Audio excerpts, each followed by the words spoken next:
porque não é uma boa solução, sim, é esta que se apresentou. Quer dizer, o texto da Constituição ele não é passível de composição, de transação. Quer dizer, um tribunal constitucional ele deveria zelar pelo cumprimento do que está na Constituição, observando seus precedentes. Agora, eu tenho que reconhecer, é uma decisão salomônica do ministro Alexandre de Moraes, no meio deste contexto, porque eu até brincava com o Eduardo, eu dizia, olha, o Milton sabe que o Executivo tem a prerrogativa de fixar as alíquotas do IOF, é isso que está escrito na Constituição. Quer dizer, o debate que se estabeleceu nos últimos dias era se haveria um desvio de finalidade ou não, ou seja, um tributo que tem uma natureza essencialmente extra-fiscal, ou seja, um tributo que existe muito mais para regular a economia, porque eu desafio qualquer um a explicar como é que funciona o câmbio. O câmbio não tem regra. O câmbio, se tem algo arbitrário, é como as nações se relacionam umas com as outras. Tu é um especialista nisso, tem bem claro. É difícil identificar uma reflexão técnica por que o câmbio é assim assado. Porque existe protecionismo, mesmo disfarçado. Claro. Que às vezes diz que não é. As barreiras sanitárias muitas vezes são invocadas. Ontem mesmo falamos aqui de meio ambiente, acordo Mercosul-União Europeia, e muitas vezes as cláusulas que constam nos acordos internacionais na área do meio ambiente são disfarces para protecionismo, né? É isso. E a questão ambiental colocou no tema-chave, porque esta não tem solução no âmbito apenas restrito de cada nação. Ela exige uma cooperação internacional. A poluição não vai até a fronteira. Então, e aí entra a questão de barreiras sanitárias. O que eu quero colocar? Este imposto tem uma natureza essencialmente extrafiscal, ou seja, ele não tem um sentido arrecadatório. Aí é que surgiu o debate. Haveria um desvio de finalidade, em alguns casos houve uma majoração de 10 vezes. Basicamente, aquilo que se chama de investidores, uns chamam de especuladores. Agora há uma situação, não incidiu esse aumento sobre pessoas físicas, foi sobre pessoas jurídicas, e no frigir dos ovos eu disse para o Eduardo, parabéns, um advogado tributarista, representante da federação, é a melhor pessoa, porque o direito se resolve, em última análise, em termos pragmáticos. E é o que o ministro Alexandre de Moraes está fazendo. Não acho que é o melhor para essa conjuntura de disputa acirrada, de polarização. Agora, um tribunal constitucional que se preze deveria aplicar a Constituição e deveria ter resolvido isso com uma boa antecedência.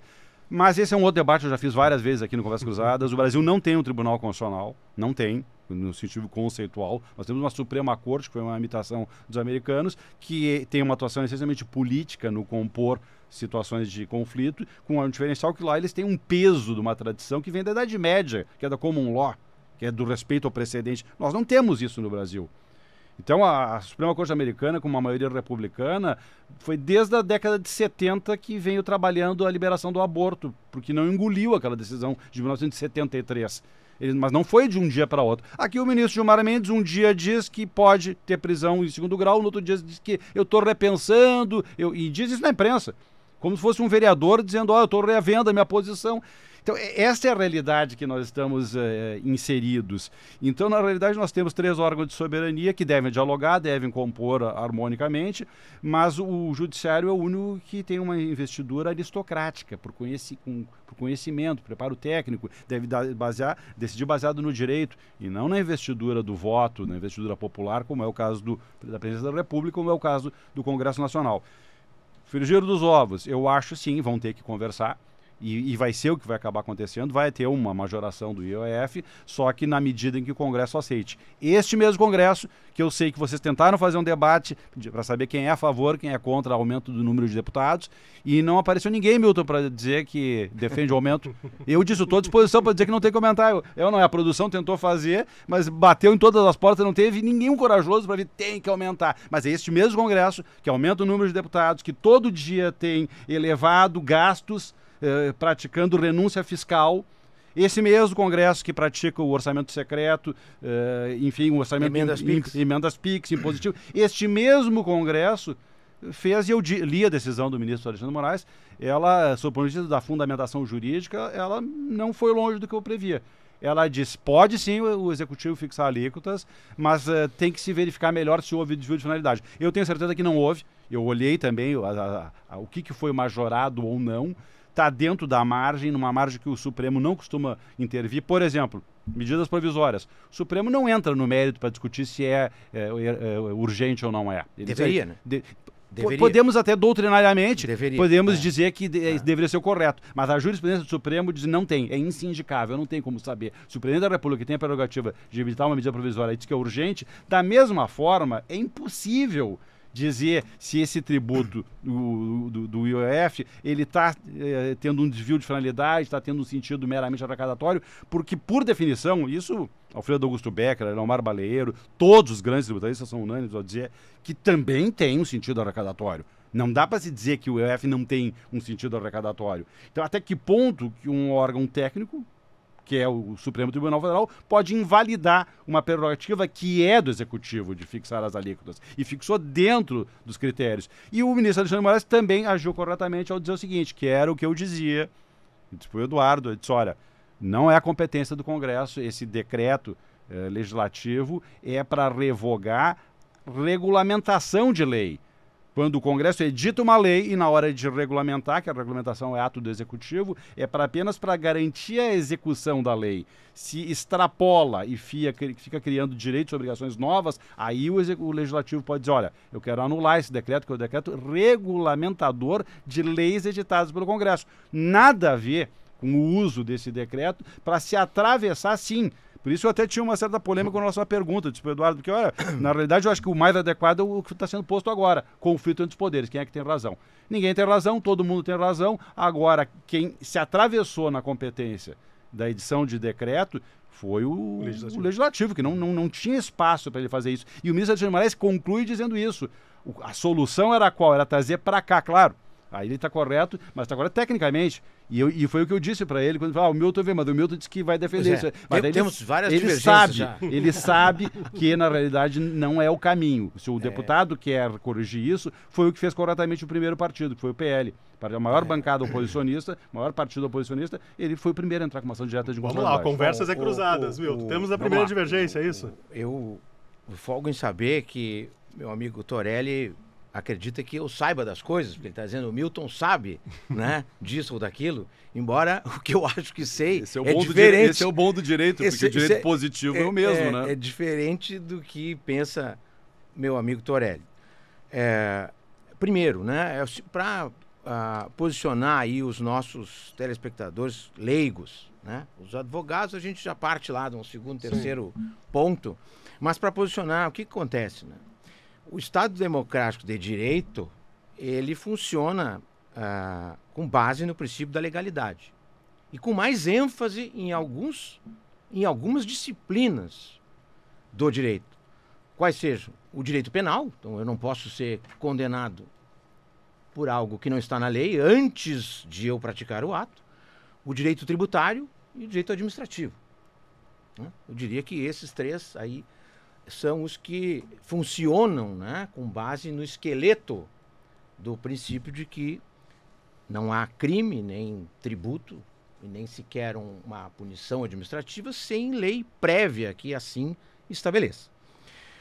Então, em relação aqui à matéria tributária, que é que nós estamos tratando, nós temos o princípio da anterioridade, que é um princípio tríplice.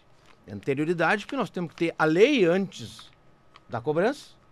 Não, a autoridade tributária não pode cobrar algo que eu pratiquei, e quando eu pratiquei não existia lei que dizia que aquilo era tributável.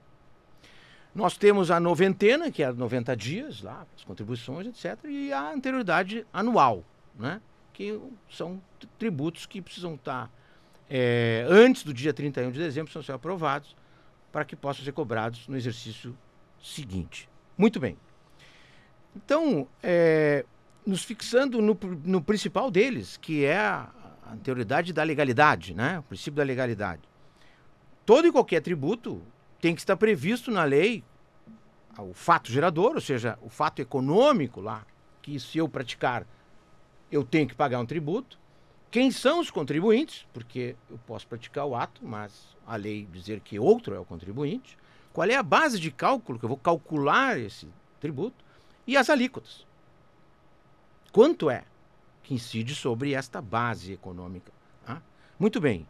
Em relação a 4 impostos, há uma licença da Constituição para que se flexibilize esse princípio da legalidade e se possibilite que o Poder Executivo, por via de decreto, altere as alíquotas, que são os tributos, então, os impostos extrafiscais, ou seja, que não têm função fiscal. Claro que eles arrecadam, porque a forma de eles atingirem os seus objetivos, que são econômicos e não arrecadatórios, é através de arrecadar, aumentando, por exemplo, tributo, ou também fazendo o inverso, diminuindo, né, para fomentar atos ou fatos ou contratos econômicos, né, estimular ou desestimular, então, atitudes ou procedimentos dos meios econômicos, né, dos agentes econômicos.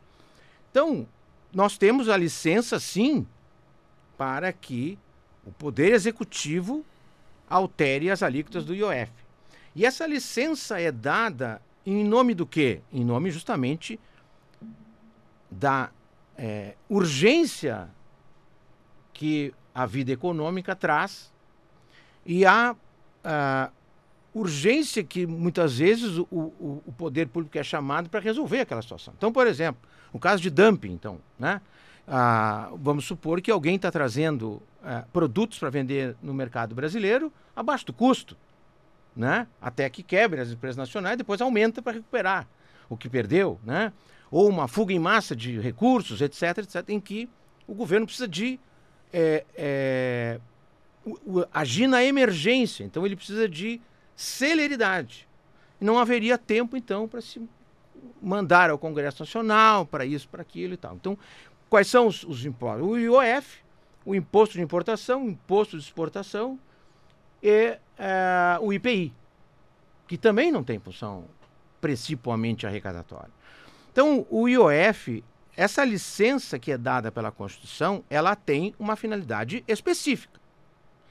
Esta finalidade e aí que vem a questão do desvio de finalidade, que mencionava o Tortorelli, a finalidade é agir para fomentar ou desestimular atos econômicos, procedimentos dos agentes econômicos. Então eu tenho que ter, de um lado, a justificativa e, segundo, o que eu faço tem que ser justificável e eu tenho que justificar.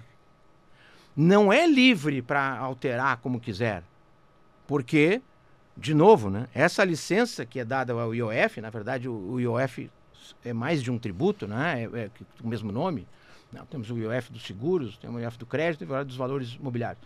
E, portanto, por isso que está, inclusive, na decisão do ministro Alexandre de Moraes, essa questão de que ele, inclusive, admite que há indícios de desvio de finalidade nos decretos presidenciais. E que, se houver a comprovação, se essa aferição concluir que houve desvio de finalidade, é inconstitucional.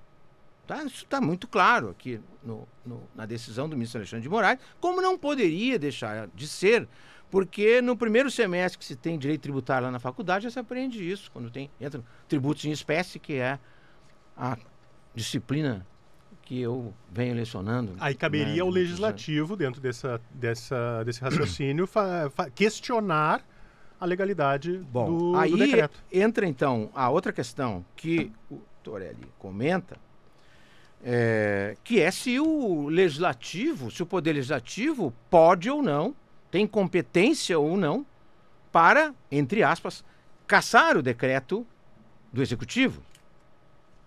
E aí, o que diz o artigo 49 da Constituição? É da competência exclusiva do Congresso Nacional. E aí vamos aos incisos, e o inciso 5º lá diz: sustar os atos normativos do Poder Executivo que exorbitem do poder regulamentar ou dos limites de delegação legislativa. E nós estamos falando justamente sobre delegação legislativa. Há uma delegação da Constituição para o Poder Executivo, mas marcado, com fundamento marcado. O fundamento só pode ser esse. Não pode ser arrecadatório. Porque é justamente uma tese. o que o distingue... Não. O Milton está sendo uma tese. Não, a delegação que se reporta aí é a lei questionável. delegada.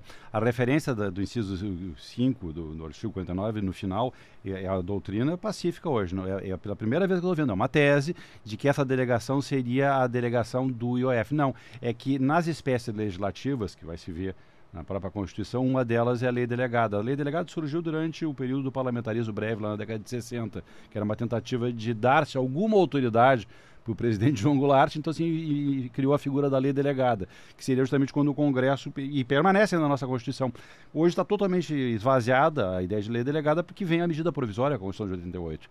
Mas a doutrina é a jurisprudência, as decisões do Supremo, nunca, pela primeira vez eu estou ouvindo falar que aquela referência a delegada seria aquela delegação da UF. Não, ninguém, inclusive o próprio ministro Alexandre de Moraes, não se reporta a isso. Eu não estou dizendo que essa expressão é exatamente direcionada não, é uma tese. Ao decreto. Pode vir o Supremo a acolher a sua tese. Pode ser. Até pode, né? Pode, embora teria que ser defendido. Hoje, no Supremo, nunca se entendeu que o delegado ali do final é algo que não seja a figura da lei delegada. Não, mas eu acho que nós temos que ler o inciso. Né? A outra parte do doutor Milton que não se aplica. Que a outra parte é só com relação à regulamentação. Não, mas não é uma regulamentação? Não é. Claro que é. Não é. Então, aí eu só queria... E isso, o ministro Alexandre de Moraes, ele é muito feliz. Ele diz bem claramente a figura do decreto autonômico. O que é o decreto autonômico? É justamente esse decreto do IOF. Não, é um decreto que o Executivo tem total autonomia para fazer. O decreto regulamentar é justamente o que está ali, que está bem claro ali. É facultado ao Poder Executivo atendido... não é. Está lá no 49 quinto. Sustar os atos normativos do Poder Executivo que exorbitem do poder regulamentar. O que se entende de poder regulamentar? É justamente o que está nas competências privativas da Presidência da República, que é editar decretos para garantir a fiel execução das leis. Então, se ele desborda e cria direitos e obrigações novos ao fazer o decreto que seria meramente regulamentar, aí sim pode o Congresso sustar. É o que diz o ministro Alexandre de Moraes. Ele diz, eu estou suspendendo os dois, porque tem indício de desvio de finalidade. E lá do Legislativo, porque eles erraram. Se eles tinham dúvida com relação à constitucionalidade da legalidade, tinham que vir aqui como veio o PL, o Partido Liberal, veio até nós e entrou com uma ação direta de constitucionalidade. Mas assim, o que acontece, né? Vê bem, nós precisamos interpretar qual é o objetivo disso aqui. Atos normativos do Poder Executivo, o decreto é um ato normativo, que exorbitem do poder regulamentar ou dos limites da delegação legislativa. Nós podemos pegar uma interpretação absolutamente literal e dizer o seguinte, não, o poder regulamentar é de um regulamento, então tem que ser um decreto que diz lá, regulamento da lei tal, e aí um decreto que vem, então, regulamente, tintim por tintim, cada item da lei, etc, etc, para que ela possa, evidentemente, funcionar e tal, e entre nos detalhes. Então, um regulamento completo, né? Nós podemos interpretar que é isso, assim como podemos interpretar que a delegação legislativa seria apenas das leis delegadas. Mas vejam, se o decreto que altera as alíquotas do IOF, ele não é regulamentar, mas também não é legal, porque não é uma lei. O que ele é, então? Ou ele é regulamentar, ou ele é legal. É a figura do decreto autonômico. Não, mas um decreto autônomo, ou ele é regulamentar, ou ele é legal. Não é. Ele é o que está no parágrafo... Qual seria a figura, então? A figura que está no parágrafo 1º do 153, que é justamente o que diz, o 53 é onde está dito, os tributos da União, compete à União instituir impostos sobre, e é esses que o doutor Milton elencou. Começa pelo o importação, exportação, inciso 2, o imposto de renda, o imposto sobre produtos industrializados, o IOF, propriedade territorial e rural, e o grandes fortunas, posto que nunca, aliás, foi regulamentado. E é esse o debate que eu acho que nós temos que fazer, doutor Milton. Mas o que diz o parágrafo 1º? Mas o que diz o parágrafo 1º? É facultado ao Poder Executivo, atendidas as condições dos limites estabelecidos em lei, alterar as alíquotas dos impostos enumerados nos incisos. Aí vem o 1, o 2, pulo o 3 com o imposto de renda, o 4 e o 5, que é justamente importação, exportação, o 2, o 4, o IPI, impostos industrializados, e o 5. E o F. Isso. Então, qual é esse decreto? Esse decreto é um decreto. Não é livre, não, né? Claro, na forma da lei. É facultado ao Poder Executivo, atendidas as condições e limites estabelecidos em lei, que é justamente isso. Portanto, é um decreto autonômico porque ele joga Poder Executivo. Portanto, a jurisprudência do Supremo é pacífica, nunca vacilou. Deixa Esta é uma competência, nota bem, Rodrigo, é importante até dizer, é uma competência do Poder Executivo, não é nem do presidente, porque, via de regra, ela é delegada para o ministro da área. Mas aí já é o segundo momento. Mas é pacífico. Do presidente. Não, mas é pacífico. O presidente pode delegar. Mas nota bem, é facultado ao Poder Executivo. Sim, mas então, na nossa repartição de competências, a definição de alíquota é competência, no caso do IOF. Mas isso não se discute. Isso não se discute. Perfeito. Que agora, a natureza do decreto, doutor Milton, esse é o debate, aí, que é a origem. Esse é o debate. Onde é que surgiu o direito tributário? Então, o direito tributário todo, assim como o direito ambiental, todos surgiram dentro do direito administrativo. É o conceito de ato administrativo. São filhos do direito administrativo. E aí, qual é a natureza desse decreto aqui? É o chamado decreto autonômico. Eu vou ler depois daqui a decisão do ministro, um parágrafo, 4 linhas aqui, ó. Permita. Olha o que ele diz aqui, ó. Diante de todo exposto, em cognição sumária, é uma cautelar, verifica-se que tanto os decretos presidenciais, por séria e fundada dúvida sobre eventual desvio de finalidade para a sua edição, quanto o decreto legislativo, e aqui o que interessa, por incidir em decreto autônomo presidencial, aparentam distanciar-se dos pressupostos constitucionais exigidos para ambos os gêneros normativos. Ou seja, esse decreto não é o decreto regulamentar. Não tem nada a ver com essa competência que tem o Congresso de zelar pelas suas próprias atribuições. Imagina o Congresso fica anos, debate uma lei, edita a lei, e aí na hora de regulamentar, o presidente da República cria obrigações e direitos novos, que vão além. Então, é para isso que existe. Eu entendo que não é só para isso. Perfeito, é uma tese. Não,